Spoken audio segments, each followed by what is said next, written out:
A furious debate is raging around proposals to lift alcohol restrictions in some Aboriginal communities.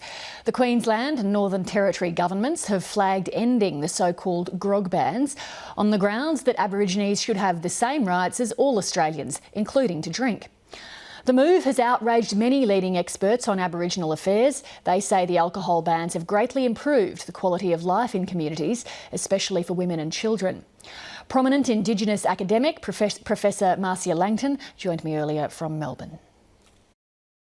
Professor Langton, what do you say to the argument advanced by people who favour lifting alcohol bans that all Aborigines should have the same rights as all Australians, and that includes the right to have a beer or two if they want to? Lee, this is a very important question because lives hang in the balance. The fact of the matter is that all Australians are subject to alcohol restrictions in one form or another.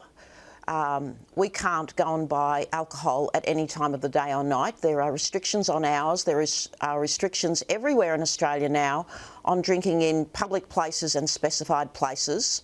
So it is not true that Aborigines are the only people who are subject to restrictions on alcohol. This is a furphy, and it's a very clever marketing strategy designed by the Hoteliers Association and the Distilled Spirits lobby group. So are you suggesting that what's motivating this is the desire of alcohol producers to up sales? That's correct. And this is a cheap electoral trick for, the big men in Aboriginal communities who want their, cases and their slabs of beer, their cases of spirits. They want the unfettered right to drink without regard for the victims. And I'm sorry to say this, but, the new government in Queensland, we had so many hopes that the right thing would be done, but this is, the talk about removing alcohol restrictions is, I'm sorry, a threat to life. But what's in it for the government to do this? Votes. Very simply, votes.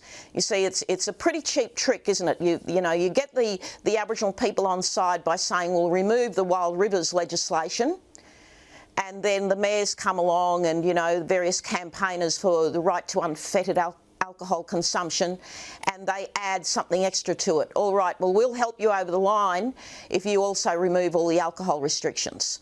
So I just think this is, unacceptable, and I know that everybody who's ever done any research in the field, and I'm working with several of the best, will tell Australians that this is wrong. This is causing a severe endangerment to women and children in these communities. Do you believe that alcohol bans should be lifted at some stage on these communities? And if so, how would a government judge when to lift them? Well, there's a group of us at the moment designing the answers to exactly that question, along with a range of other questions. So what would how would an alcohol management plan be regarded as a temporary measure, and what would we have to build into the process in order for it to be a temporary measure? Well, you have to have, in the first place, proper consultation. And, the voices of a few men about their human right to drink alcohol, I'm sorry, it's not a human right. It's not even a right.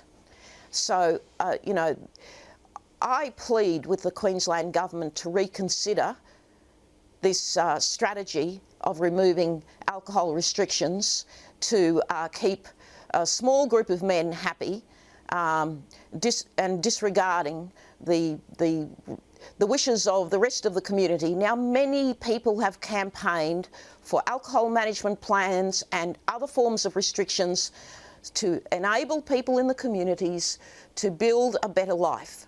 And just as we're starting to see some real progress, we've just seen, for instance, improvements in the school attendance rate at the Arakoon School.